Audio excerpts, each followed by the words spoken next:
First of all, Tim, welcome, and explain what and how you're going to help us kind of get through the evening here. I've chosen 60 precincts all across the state, and if you take a look at them as sort of a sample, kind of like the way a doctor takes a blood sample, that's what this is, the Republican electorate.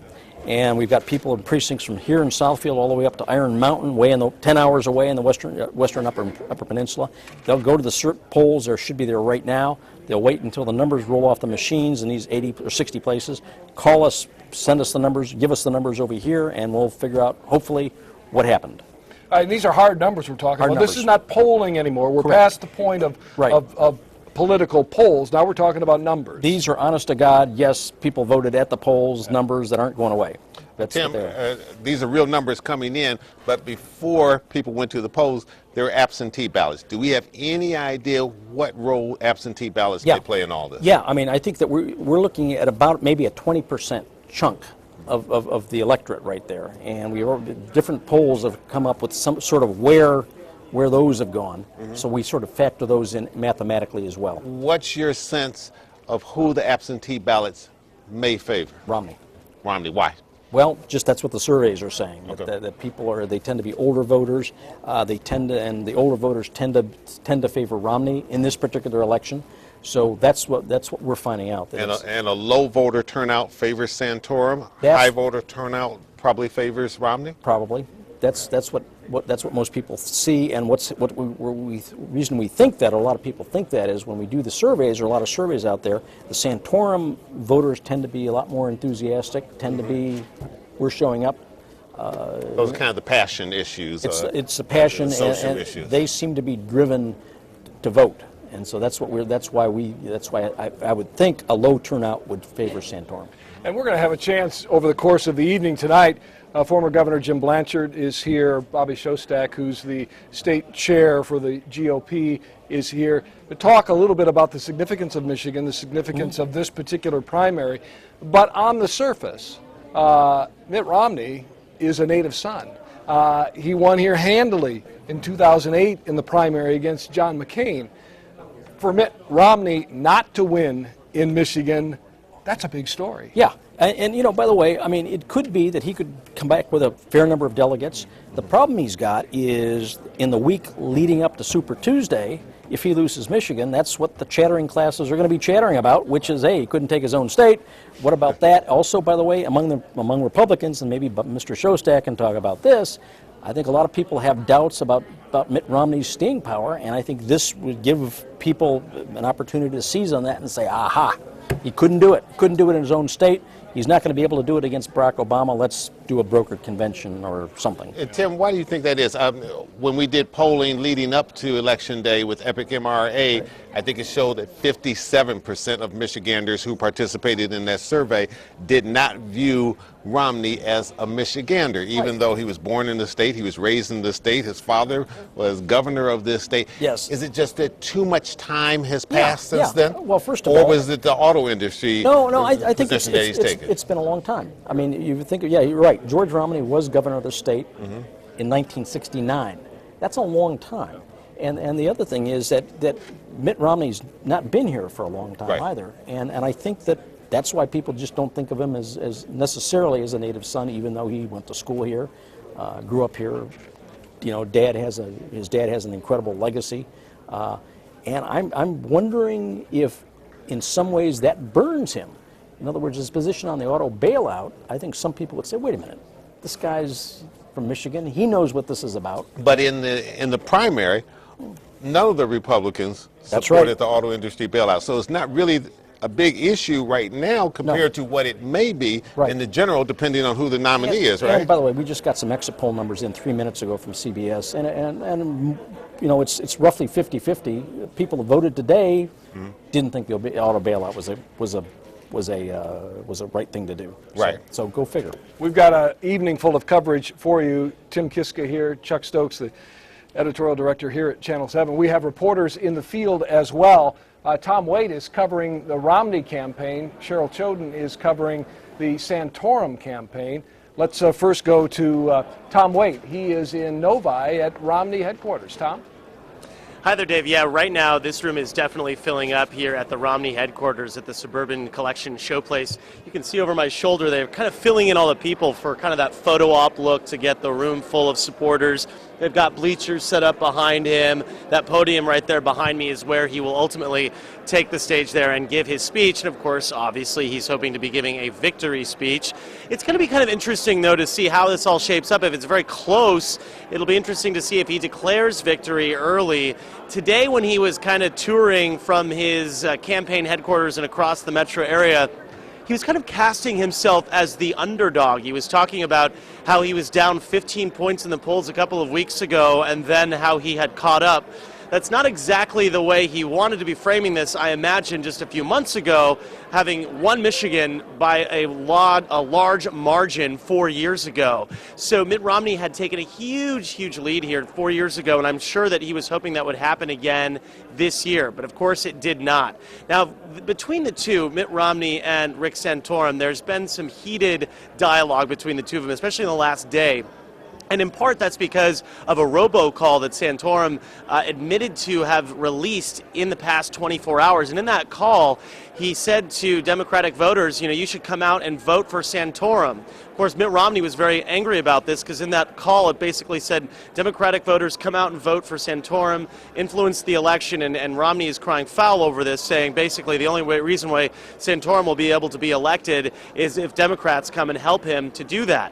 The other interesting thing is, we've talked about this throughout the night, is that even if Santorum does win or Mitt Romney does win, remember, Michigan is not a winner-takes-all state. Each congressional district earns these guys 2 delegates. So, as I was mentioning before, it'll be interesting to see if Mitt Romney sort of declares victory, even if he wins, let's say 5 or 6 of the congressional districts versus, all of the districts as he almost did it 4 years ago. So, I think the pundits will disagree on sort of how a victory plays out here. Some say if he wins just barely the majority of delegates here, that means that's a victory for him. But others are saying, this is his home state.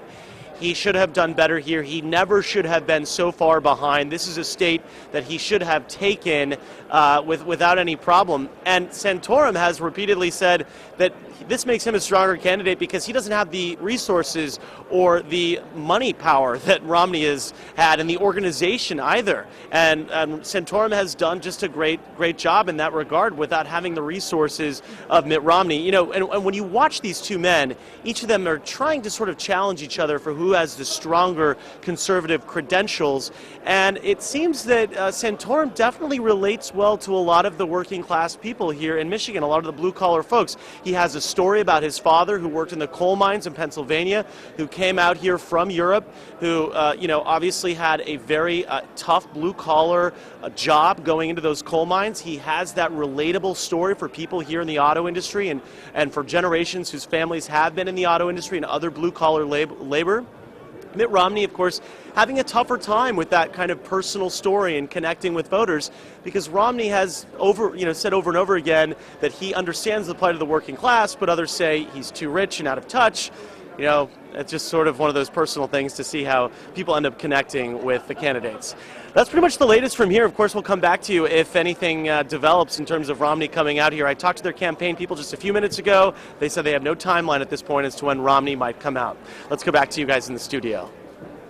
All right. Tom, thank you so much. Tom, can you still hear me? Tom, can you still hear me? Yep. Oh, you can. Yes. Okay. Yes. Tom, we think back to when Barack Obama was running 4 years ago. There was infighting within the Democratic Party. He had a tug of war with Hillary Clinton. He also had a little tug of war with Joe Biden. Both of them are now in his administration. So this is really nothing new for primaries. And when it's all said and done, a lot of times they kiss and make up.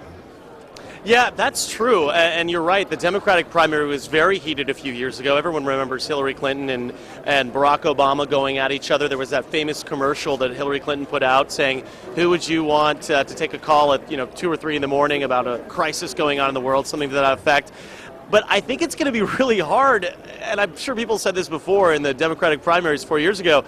These guys have been really going after each other, and the war of words between the two is pretty intense, and if it goes on for many more months, I think it's going to be hard for one or the other to support each other in the general election, just because I think the public's memory, while some think it may be short, if this goes on, this sort of vitriolic, really combative situation plays out for many more months, you will see an issue, I think, for the two candidates going forward.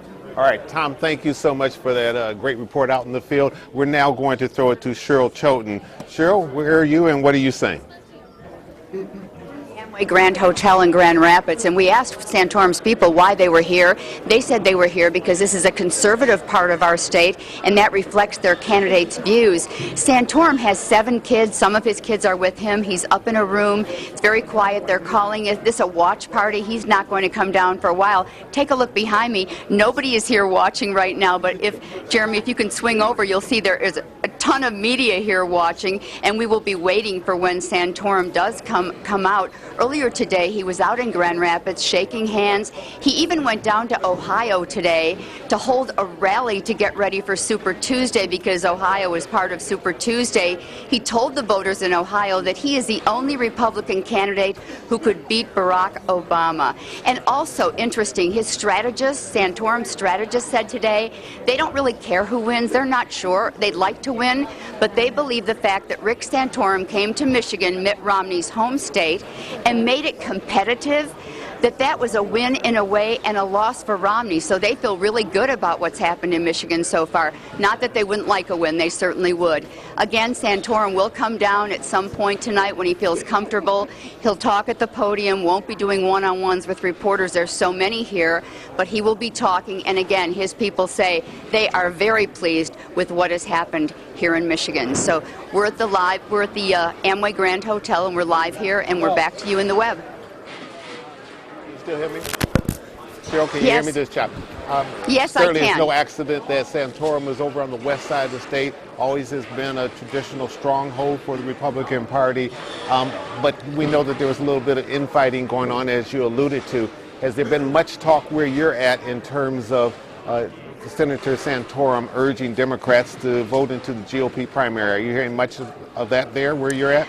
You know, there was a little bit of talk about that earlier. They didn't feel that was inappropriate. I mean, I guess that's happened before as well. And it's up to the individual voters if they want to go out. So there hasn't been that much talk about it. But again, remember, I have not seen the candidate tonight here, and we haven't had a chance to talk to him. Their strategists aren't saying much about that. What they want to press, at least that's what they're telling the media, is how Santorum has come to our state and really made it a competitive race, where some people thought Michigan wasn't going to be that competitive. It's turned out to be very competitive and important, but like Tom said, not make it or break it, but maybe make it or break it for Mitt Romney, certainly not for Rick Santorum. Wouldn't you agree? Cheryl, thank you so much for joining us over there in Grand Rapids, and it's going to be a long night, but it sounds like it's going to be a very interesting night. We're back here at WXYZ.com studio. We're here with Governor James Blanchard, former Michigan governor, 2-term governor, and the current chair of the Michigan Republican Party, Bobby Shostak. If you joined us at 6 o'clock, you saw him on air. Now they're on the web. Let's sort of pick up where we left off there. One thing that a lot of people have been asking me about because of this delegate count, which is a little confusing, you've got 2 at-large delegates. Who are they committed to, or are they committed to anybody? How does that work out? Well, the at-large are statewide. So those are after total popular votes assembled, and provided you're at 15% statewide minimum as a base, then you qualify to win those, and you're awarded those proportionally, 0.5 rounded up, under 0.5 rounded down. All right. Jim Blanchard, similar question to what I asked Tom Waite earlier. If we go back 4 years ago, there was plenty of friction in the Democratic Party. They kissed, they made up. 2 of those people are now a member of Obama's cabinet. This is nothing new. Well, in degree, it's very different. First of all, so? Number one, I don't remember Hillary or Obama calling each other liars or fundamentally dishonest or any of that stuff. I really don't. You do recall being called a sexist, being called a racist, and being called incompetent or incapable of office. Not really. Those were the barbs. Look, I mean, it got pretty bitter between. Wait a minute. I chaired Hillary's campaign in Michigan. You will never find a quote that's critical of Barack Obama. And that entire campaign. And I will tell you this right now. We can bet on it. Not right. $10,000, by the I way, don't but have $10,000 to bet. $5. That is this. Trust me, if Mitt Romney were to become president, Rick Santorum is not going to be Secretary of State. When Mitt Romney becomes president, I'm sure he'll welcome Rick Santorum's support and be a part of his I do cabinet. think they'll rally around each other. I do think that. Let me ask But the both it'll of be a sinking ship. That's for sure. Let me ask the both of you from your perspective. Both of you are longtime Michiganders. Our polling with Epic MRA leading up to this election showed that 57% of the people who were participated in that survey did not think of Mitt Romney as a Michigander. Each one of you, why do you think that is the case? And if he ends up being the nominee, will that be a major issue in the general? Each election, we're now 4 years further from his father and family legacy here. And so it's understandable. You got a new generation of voters, younger people that are active in the campaigns. I'm sure those that are recall George Romney, as your family does, it goes back a generation or two. My father does. There's that recollection. But the reality is, these voters are looking today as who is best to serve, who is most prepared to serve, who can take on Barack Obama and win the election, be it Mitt Romney or it be Rick Santorum. And I don't think the focus is on the hometown boy as much as one or the media suggests it is. I think it's much more about qualifications, capability, one's values, how they live their lives, what they're exposed to, what they've accomplished in their life, and who has the best resume. I think, I would say several things. One, I knew George Romney and spent some time with him. My wife Janet worked with George Romney. So the Romney family has done a lot for our state, but Mitt has not lived in Michigan since the late 60s. So it's hard. I mean, he was governor of Massachusetts. So I think they probably overplayed the fact that he was a hometown kid here. I do. I think it was a mistake. And I also think that, and his campaign didn't do anything to kind of underscore the aloofness that he appears to have, even though he had, as governor of Massachusetts, I think very good credentials, actually. And I think Santorum has poisoned the pond. You know, I really do. There's And attacks on Mitt Romney, his aloofness. It just suggests to me that you're concerned about him being the candidate from the Republican Party and concerned that he has the best chance to beat Barack Obama. I mean, that's reality. Why else? No, I would let the guy show I up? would actually prefer Romney to be the candidate. I'm not sure Barack Obama. Because I'd rather have the Romney family running on the ticket than somebody from Pennsylvania who said Why would you speeches prefer by Romney? John Kennedy make him want to throw up. Think about it. Look, he's speaking to an issue at All right, the but time. hang on one second. Why? I much prefer Romney. Because I've heard a lot of Democrats say the person that they want Barack Obama to go up against would be Santorum or anybody but Romney. Yeah. Why I do just you don't want look him? at that. I'd rather have someone from Michigan on the ticket because of the background and the family. I'm looking at the fact that while I think Barack Obama is going to win a decisive victory, I would like the two best candidates running against each other, and I think Mitt Romney is the best candidate the Republicans Lay the can resume of Mitt Romney next to Barack Obama, and Mitt Romney will win out every day. You're not letting you win me the promote experience. Mitt Romney here. I'm just. You like George Romney, and that's great. I like George Romney. We can't elect George Romney. Yeah, well, and Mitt's no George either, I might add. You know, I'm old enough to remember doing a spotlight on the news with George Romney and Doug Frazier, so that's an odd couple there. They got along. So it'll be interesting to see if we see something like that going down in the future. We don't want to give the voters or our audience the impression that there are only two candidates in this race on the GOP side, because there aren't. Ron Paul's still in this race. Newt Gingrich is in this race. If this race turns out to be as close as we think it's going to be, what role do you think Paul and Gingrich are going to play in all of Well, this? first of all, I think it's very likely that Ron Paul will win some delegates tonight. I think that's a real possibility. He's worked certain congressional districts where he feels he has some strength. So number one, you can't rule him out. You're correct. There will be delegates awarded. Now, whether Newt does, he hasn't been here that much this last month. He's choosing to focus on next week with Super Tuesday. The role I think they'll play is in unifying the party, bringing big ideas together, focusing on beating Barack Obama, which he's very beatable because of a whole lot of reasons that my governor friend here doesn't want to recognize. But the reality is you can't spend your way out of a recession. You can't keep using dollars to create an economy. You've got to allow the capital markets and the private sector to develop itself and create jobs and grow an economy. And that's what Barack Obama has failed to do for month after month. 36 months, we're above 8% unemployment. What does that tell you? The programs aren't working. Spend $4.7 trillion. Tells you the programs aren't working. There's no new jobs. You build some roads? Well, great, we need new roads, and that's wonderful. What planet do you live on? Same one as you, I thought. I happen to be on the board of directors of Chrysler, and I can't speak for Chrysler, but I can tell you, without Barack Obama, we would have been liquidated. And you'd have had thousands of people out of work, not just at Chrysler, GM, the suppliers, Ford Motor. I mean,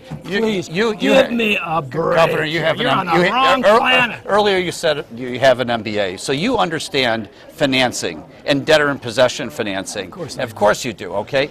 Debtor in possession financing is a very secure source of capital. It's the first that's paid back. The courts treat it the best. Bear with me, please. And the only basis for you make an argument for Barack Obama having anything to do with the auto industry is the fact that we use the government dollars instead of, you'll recall well, Chrysler getting loan guarantees versus the outright treasury of the United States of America's citizens. You can't argue with that. That's the facts. It worked well for Chrysler. You're making up your own facts. You're entitled to your opinions, but not your own facts. Governor, All in I fairness, can tell you is this: Barack Obama is the winner today because he's emerging from today's election about 15 points ahead of Romney or Santorum. He's on the ballot. Has he won anything yet? I mean, come on. What did he win today? all right, let me throw another question because I have a funny feeling for Barack I have a funny Obama, feeling I'm not and going a to get you bad guys day to, for the Republican Party. I have a funny feeling I'm not going to get the two of you to agree here on this particular point. Governor, let me ask you a question in fairness. Ron Paul, a few days ago, came into Detroit, Little Rock Baptist Church on Woodward Avenue, heart of the black community, campaigned there with Reverend Howley. There's still a lot of Democrats and a lot of Democrats in the city of Detroit and other urban areas that are saying we still can't get Barack Obama, President Barack Obama, to come into the inner cities to campaign in places that Republicans are going. Well, come to general, is he going to go into urban areas or is that going to paint him too much as a liberal? I was actually at a Barack Obama prayer breakfast this morning with 200 clergy, so there's going to be a very active campaign. By the way, I served in Congress with Ron Paul and Newt Gingrich, all right? And that's why I think Romney would be a better candidate. Barack Obama should come to Detroit. I agree will tell you this, that I did meet people today who don't want to vote, Democrats who somehow want to vote for Ron Paul. The whole thing is weird, especially with Santorum running ads encouraging Democrats to vote for him. The bottom line is, I think with all the absentee voters are counted, Mitt Romney will win the Republican primary. But Barack Obama comes out ahead because Santorum poisoned the pond. And I would not. I mean, you're doing a good job here, but I would not want. I would not want to be the Republican chair right now. It's my honor to serve, Governor. I've got John Truscott on the phone. I'm going to go to him a quick second. Maybe one thing I can get you both to agree on outside of politics: who's going to win the Big Ten championship here in basketball? I hope it's a team from Michigan, and I expect that'll be Michigan State. All right. It'll be the Spartans for sure. All right, I finally got you guys to agree on something. All right, thank you so much, and hang on here a second. I think we may be coming back to you in just a second, but appreciate both of you joining us if we don't. John Truscott, can you hear me? I sure can, Chuck. John Truscott, who is a member of Truscott Rossman, a respected public relations firm based in Lansing with Kelly Rossman McKinney. John is often referred to as the Republican side of that PR firm, and they like to build themselves as a nonpartisan PR firm, or one in which you got a Democrat and a Republican at the helm of that PR firm. You're in Washington. First of all, what are you doing in Washington? All the action's back here in Michigan. Well, I know it is, but I have clients out here that want to meet. So, they pay the bills, they pay the salaries. So I'm out here. I'm coming back to Michigan tomorrow night. But I tell you, all the buzz out here is about what the heck is going on in Michigan. So it's actually, everybody's asking me for information I just don't know the answers to right now. Yeah, it is interesting, and I know you're watching the action from afar, and I think you probably heard some of the back and forthness that we had respectfully between former Governor Blanchard and Bobby Shostak, the chair of your party there. What are you thinking about this race and the closeness that you're hearing, and why this seems to be such a tight race in a state in which Romney at one time was supposed to win hands down? Well, first of all, I think you have to recognize that Michigan has been one of those states where we sometimes have anomaly-type elections where very different, very strange things happen. But, we are a state that we do have an affinity for Mitt Romney. I do think in the end that he pulls it off, although it's going to be a lot closer than anybody originally suspected. And I think we'll be the state that propels him the nomination before all is said and done. But you know, it's one of those things that Republican voters like to speak their mind. They like to do something different, and I think this election has certainly shown that. I've been very pleased with the events that you've done and what I've seen, but you know, we're one of those states where we tend to be contrarian, and sometimes our delegates, our Republican activists, like to do things differently than what they perceive as the power structure is telling them to do. So do you see this as a fight for the heart of the Republican Party that we see going on here in Michigan? I mean, clearly you've got the majority of the quote-unquote established Republican leaders in this state have announced their support for Mitt Romney. Republicans control everything politically in this state from the Supreme Court down. You would think that with that kind of firepower behind the scenes, that Mitt Romney would not be in this type of a dogfight. But certainly Santorum has come in. He has talked about social issues unabashedly and has made a point of expressing that he believes this is what's really important to voters out there. Is this the conservative wing of the party really fighting for the heart of this party? And if they win, can they win in the general, in which the country is sort of in the middle? You know, I really think this has been kind of one of those campaigns where, you know, people have been talking some pretty serious issues. There's been a great ebb and flow of the campaign, and, you know, the lead has changed a couple of times. And, you know, we'll see what happens. I do think in the end that Romney pulled it off, and that this is kind of where he gets his footing and is propelled to the nomination. But, you know, again, Republican voters in Michigan like to do things a little differently.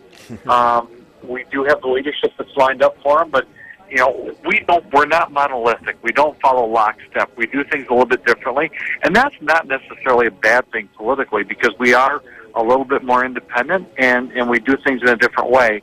And in the end, I think in November, that will help make us a stronger party.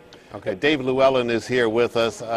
John Truscott there in Washington. At some point, I'm going to step out of here for a second, go over here and see what Mr. Kiska is doing with some of these precinct numbers, but Dave's going to take it from here. And John, just a question along that line of looking ahead to November. If Governor Romney were to be successful, as you predict he will be, in gaining the nomination, whether it's Romney or Santorum, look into your crystal ball. Can anybody beat Barack Obama?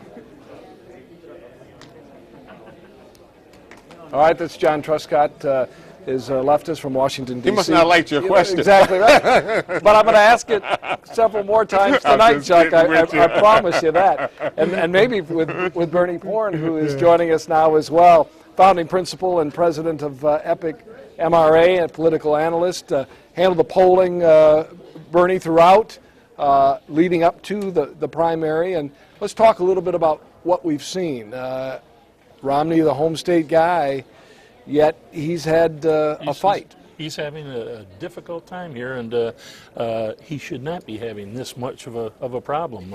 A lot of things, though, in our polling explains why. For example, one question that we asked is whether people think of him as a Michigander, because you remember when he first started his campaign, he ran the ad driving the car around and talking about Michigan, and 57% said that they don't think of him as a Michigander. Among the 38% who did, why he was leading the other candidates.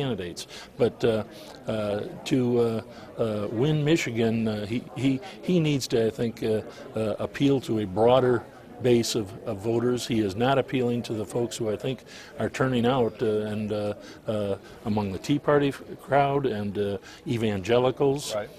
The Tea Party contingent of those voting today is going to be at least 65%, and they are voting fairly solidly for Santorum. And those that are particularly interested in those social issues, which is really kind of been inserted into the campaign by the White House with the whole HHS mandate. I mean, that really kind of ramped up social issues and the whole religious aspect and religious freedom into this race, which maybe it wouldn't have been the factor it has become. No, as a matter of fact, in our poll, the one thing that people liked the most about Santorum was his religious beliefs and moral values and positions on those issues. Second, that he was a fiscal conservative. The kind of thing that they liked about Romney was that he's a manager and that he was successful as a business person. But they had doubts about him.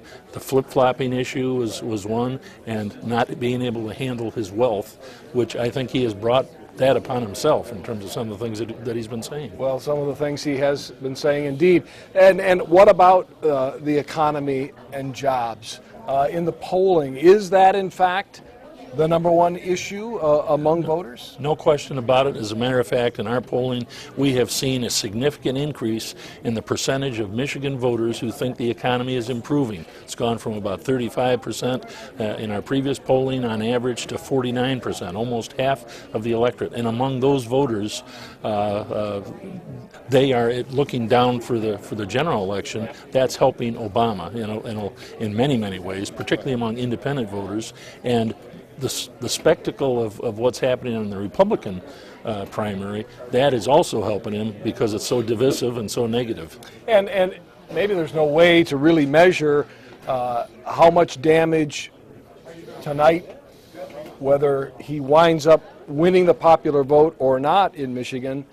There's some blows here for Mitt Romney, aren't there? Even if it's a close election, that would be a little bit like Michigan State's basketball team winning in overtime against, Ferris State.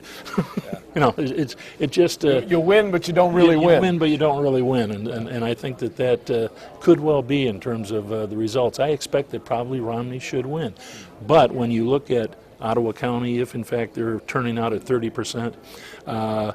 There may be enough of a surge for Santorum to overcome what would be an advantage for Romney among absentee ballots and voters, seniors 65 and older. So in polling and even in some of the reaction that when you see the candidates and their appearances across the state, it seems as though there's maybe more enthusiasm then for Santorum and his message versus Romney the person and maybe his message. There's no question about it.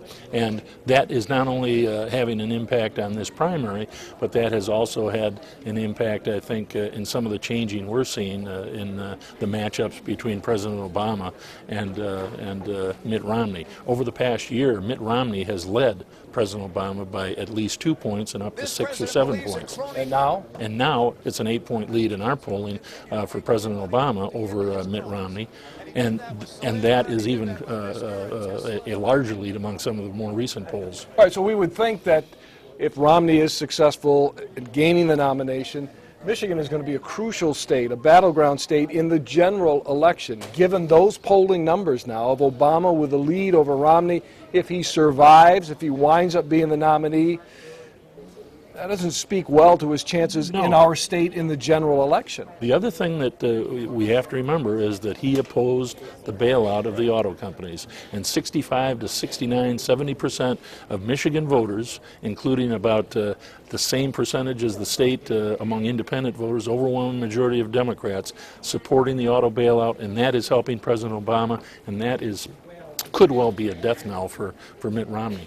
Yeah. Well, and while he has tried to fix his problem in that regard, he hasn't been real successful at it, has he? No, not at all. And there's still that let them go bankrupt that he cannot explain away, and he is even on tape saying it. So, and you're seeing it in some of the advertisements that the Obama campaign is running right now in Michigan to coincide with the Republican primary. We talked a little bit with Tim about the mischief of Santorum trying to convince Democrats to come over and vote for him in this primary, about the Democratic efforts to have voters vote for Santorum.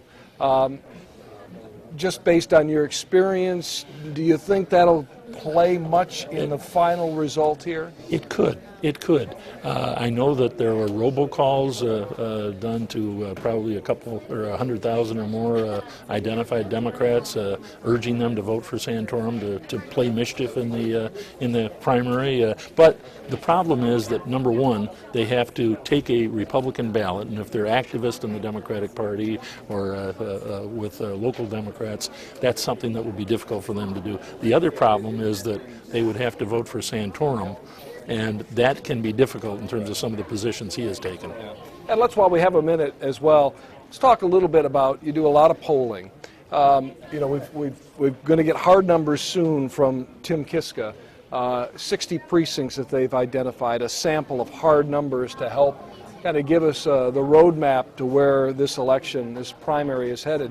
But in terms of the polling, talk a little bit about, in layman's terms, what you try to do to gain the insights into the mind of the voter leading up to elections like today. Well, the first thing you start with is a sample, and you have to make sure that it's stratified so that every county and piece of geography within the state contributes to your sample in the same way that it contributes to an average of Republican primaries. And that's what we did. And then the other issue is to try to find out how they feel about the candidates, name, rec, and favorability questions. And for example, in the poll that we did, 55% had a negative opinion of Newt Gingrich. And 64% had a favorable opinion of Governor Snyder, 62% favorable opinion of Santorum, and 58% favorable opinion of Mitt Romney. And so they're all kind of clumped together. And then the rest of, Ron Paul had more unfavorables than favorables. And then we ask about the matchup. And it's interesting to look at the demographic breakouts, not only in terms of age, income, and gender, but also how they respond to some of those other questions, like whether or not they consider Romney a Michigander, whether or not they're satisfied with their choice. 50% said they were satisfied, which is a low number. 47% said they were dissatisfied. Among those dissatisfied, they were even among the candidates. Among those satisfied, Santorum with a few-point lead. Yeah. Well, it's valuable insight leading up to, and then it's all of our responsibility to get out and to vote, and then we'll be tracking these hard numbers tonight. John Truscott is back on the phone with us from Washington, D.C. John, we're here with Bernie Porn from Epic MRA as well. And the one question that I was going to ask, you talked about, you thought that Romney would wind up winning here in the state. It's your belief, I think, that he'll wind up being the nominee for the party. Look into your crystal ball then. If it's Romney, if it would happen to be Santorum, either of these gentlemen, can they beat Barack Obama, the incumbent president, come November? It is never easy to beat an incumbent. So I'll lay that out. The incumbency has so many just built-in distinct advantages. But I do think it is possible. There are so many factors that are out there. What's going to happen with gas prices? We know they're going up. Will the administration, will the Congress address them? What happens in the Middle East with Israel and Iran? What happens with European debt? All of these things are kind of remaining to be seen in terms of how they impact the electorate. And as we saw 4 years ago, when Wall Street crashed, that day John McCain's campaign was over. It was done. That sort of thing can have an impact given how fragile everything is, but you have to get to that point. You have to go through, unfortunately, quite a bit of pain in order to put that over the top. So it's certainly possible. Whether it'll happen or not remains to be seen. Right, and how much, and maybe this was addressed earlier, but how much potential damage, to Mitt Romney, to Santorum, as this race, would continue to extend later and later into the 2012 calendar, and they're going hard at each other. Sure. The impact there, perhaps. Well, to be honest with you, the longer it goes, the more damage that the campaigns do to each other. I mean, we look back 4 years ago, and Hillary Clinton and Barack Obama certainly were not friendly with each other. It was very ugly, and they turned it around. The Democratic Party unified very quickly. I think the Republican Party will unify behind a candidate very quickly. But the longer this goes, the more damage is done, and the more difficult it is to recover. Excellent. John, thank you very much. John Truscott joining us from you're very Washington, D.C., political consultant, a lot of experience over a lot of years and a lot of campaigns. And to that end, we have another gentleman who also can speak to a lot of years in campaigns and leadership in the state Democratic Party. Mark Brewer is here tonight with us, the mischief maker, the Democrats in this this Michigan presidential primary. But it's great to have you here. Thank you very much for coming in. Thank you for having me. Yeah. What's your sense about this day and this presidential primary election? Well, I got to tell you, from what I heard from John Truscott, I think he's absolutely right. The longer this goes on, the more damage is done. I mean, Mitt Romney committed a lot of gaffes just the last couple of weeks while he was here. Doubling down in opposition to the auto rescue. This remark he made on Sunday about how his friends own NASCAR teams. I mean, he just continually shows how out of touch he is. And then we have Rick Santorum just driving the whole race to the right. Opposed to contraception, opposed to abortion, even in the cases of rape. I mean, this is just driving the entire party to the right. It's going to be very difficult for them to recover come the fall. All right. So, given all that and all this shooting yourself in the foot, why was it necessary for Democrats on the one hand to say, come on, we're going to change the rules and allow you to vote in this primary and still vote in our caucus? And then why the robocalls trying to convince people to vote for Santorum and not for Romney? Well, two separate issues. First of all, we changed the rules because Ruth Johnson put Barack Obama on the ballot. And that confused a lot of Democrats who wanted to go support the president, but then thought, oh, gee, that means I can't vote in the caucus. So we took that issue off the table. We didn't want anybody disenfranchised. So you can blame Ruth Johnson for that. On this other issue of crossover voting, we didn't have anything to do with that. Our official policy is Democrats should vote for Democrats, Republicans vote for Republicans. But there's a history in this state, decades long, of that happening. Mitt Romney himself admitted today that he has crossed over in Democratic primaries to vote for what he thought was the weaker candidate. So any criticism coming out of him is pure hypocrisy at this point. His problems go a lot deeper than a few Democrats showing up and voting for him today. He's very flawed as a candidate. He's very unpopular here because of his opposition to the auto rescue. He shouldn't be pointing fingers at Democrats if he doesn't do well tonight. He should look in the mirror and really reflect on his weaknesses. Have you targeted Romney, though, from the standpoint that you think he's the more likely nominee, and if you can damage him in his home state, that could be something that could be crippling to his campaign going forward? Well, we've targeted him because he's been the most visible. I mean, he's the one that came into Michigan 2 weeks ago and wrote an op-ed in the Detroit News defending the auto rescue again. And so we've just been reacting to what he's been doing, calling him out with our Truth Squad and going where he's going and reacting to that kind of thing. We really don't care who we run against. They both opposed, be it Santorum or Romney, the auto rescue. They both got very radical social views at this point, particularly Santorum. So we really don't care who we run against. Is it easier to defeat one or the other, though, or you can beat them both? I don't think so. I mean, Mitt Romney will try to run here as a favorite son, but look, he hasn't lived in Michigan nearly 50 years. When we needed him most of years ago on the auto rescue, he stabbed us in the back. So I don't think he's really going to be able to have much favorable coverage when he comes into Michigan in the fall if he's the candidate. He has money. He has organization on his side, having been through this before. I guess those would be advantages that he would have over a Rick Santorum, for instance. Oh, yeah. I mean, Mitt Romney should do well tonight. I mean, look, the executive office of the governor of the state is named the Romney Building. There's a reason for that. He has money. He has all the endorsements, name recognition, organization. He should not have trouble winning tonight, but yet obviously he is because he's such a flawed candidate. What are going to be the keys here? Is it the economy? Is it jobs? And how does $5 a gallon gas, if we get there, impact this president, Barack Obama, and his chances for re-election, whether it's Santorum or Romney come the fall? Well, I think the economy is going to be the big issue, and jobs, and the president's got a great record on that. You know, the auto rescue, the company's now making record profits, hiring folks again and so forth. But there are always unpredictable things, foreign policy, gas prices, that you'll have to deal with along the way. But I'd much rather be defending the president's record in Michigan than the record of any of these Republicans. We have Al Brooks Patterson on the phone, the Oakland County executive. I'm guessing, Mark, he may have a different view on some of the things that we have just been discussing. Brooks, can you hear us tonight? I hear you fine, thank you. Hi, Brooks Patterson, the Oakland County executive, with Mark Brewer. This is Dave Llewellyn on our continuing coverage, WXYZ.com of the Michigan primary. Brooks, your take on maybe the events leading up to today and what you think is going to happen in this race between Romney and Santorum. I don't know. Right now, it looks a lot closer than I thought it would be.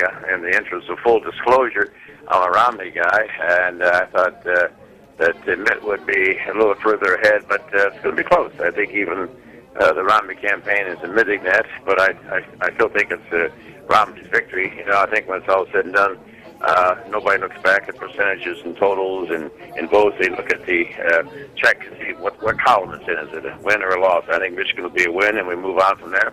And I heard a little bit of Mark in the background before talking about he'd rather defend Obama's record. Good. I'm glad it's his obligation to defend, you know, about a $16 trillion debt, about to bankrupt this nation, and you know, forever you know, put us in a basically a third world status when it comes to our economy.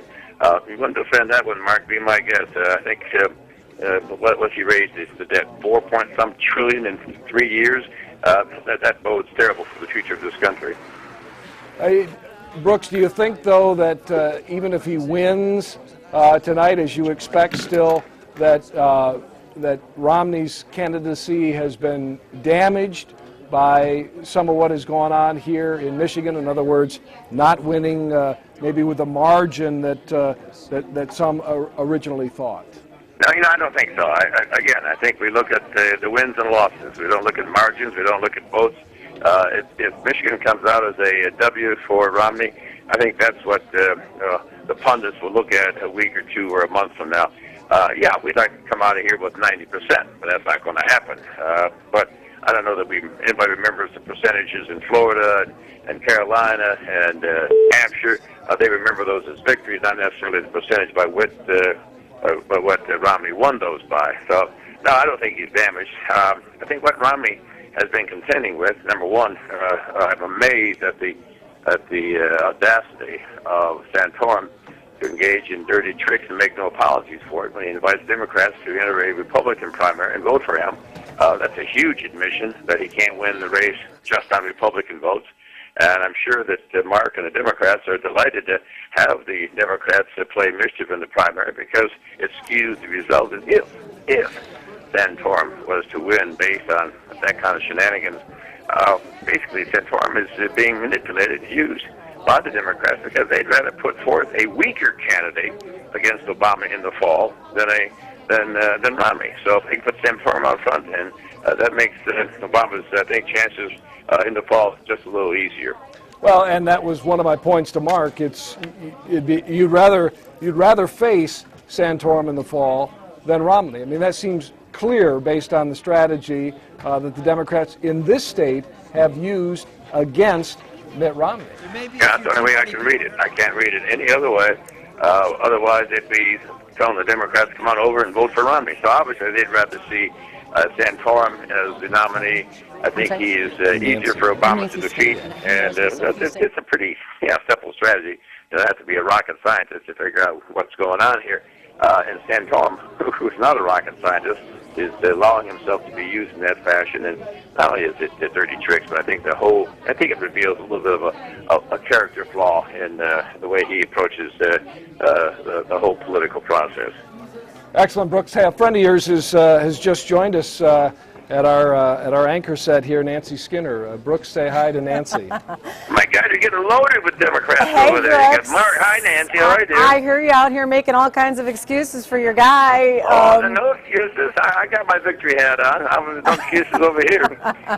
No, I'm listening to you, Brooks, and it's like if you can't, if a few Democrats beat Romney in this thing, then come November, then we're going to cream him. So I don't see how you can blame Santorum's robocall after he was outspent 20-1 on whatever happens here in Michigan. It was the go bankrupt op-ed. It was all the other things. You know more about the primary now. You know what they spent and how it was spent.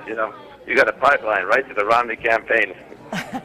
Well, we know figures and facts, and it's an well, earthquake. How about 16 trillion? Now, think of this one. How about 16 trillion? What is my grandkids' share of that national debt? Figure that out. Please let me know, will you? Well, I'll tell you, it's going to be worse, Brooks, if as Romney wants to cut taxes 20% across the board, even for the highest tax bracket, then the national debt is going to get a lot worse for your grandchildren. I don't think that's responsive to my question. What's my grandkids' share of Obama's $16 trillion national debt? You let me know that, will you, please? We'll do it, Brooks. Hey, thanks, David. Thanks for your time tonight. Bye, Brooks. Great to Bye, talk guys. with you as always, and we'll look forward to doing it again here in the days and weeks to come. Certainly, as we've got a long way to go before we get to November. Nancy Skinner is here, Democratic consultant. Obviously, you know, there's an awful lot of passion when it gets to elections and candidates. Yeah. And Brooks has his view, you have your view. Let's talk about if Romney wins, does he really win? By margin, or does he win if he wins by a small margin, but he's taken hits along the way? Right. Well, you know, I sort of gamed this out on my radio program. If Mitt wins, then there's still the question, because he won't win by some huge margin, right? So he's still the guy, and everyone else is just not Mitt. That's what everyone's just tried to be not Mitt. Santorum is the latest not Mitt. So if Santorum actually wins, then you will have a not Mitt, but he won't be as strong as Mitt. Right. So in the end, they're going to look for Jeb Bush. They're going to look for Mitch Daniels. They're going to, Donald's out. Wait a minute. There is no. You're thinking there's going to be a brokered convention here, and it might wind up being someone other than Mitt or Santorum or Ron Paul? I think that they're going to be looking. They're going to be scouring the ranks. They could look, pull Brooks out. Who knows? And looking for candidates. But there is no other anyone close to Mitt. So in effect, there is no not Mitt. And everyone wants not Mitt and a good not Mitt, but there is no good not Mitt. Do you get it? Yeah, so it's going to be Mitt by default, but he's going to be weakened, as we saw here. The president's up by 16 points. Like I said, if Democrats are coming out to vote and are going to beat Romney here, then it's Michigan's definitely in the blue for the president. Yeah. You think, regardless, Michigan goes Democrat in the fall?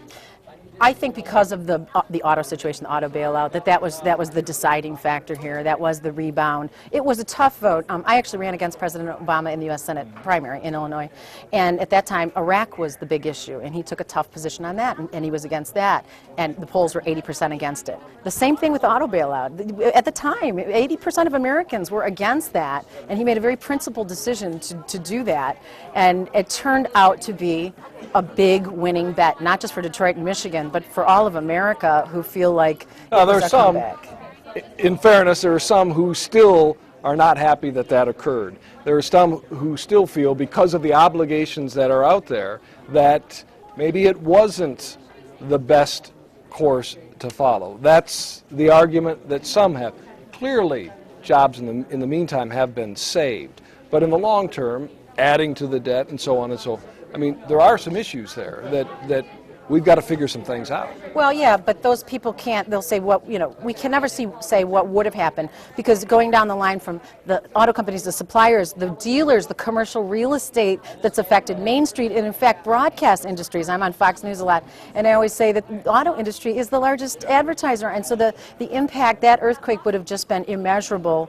And I want to say about Mitt's op-ed about this, there was no Bain Capitals to bail out. There was no private capital. It was either we let this whole industry collapse or we don't, and that's what being a leader is. And Mitt's not even running a good campaign. How is he going to run the country?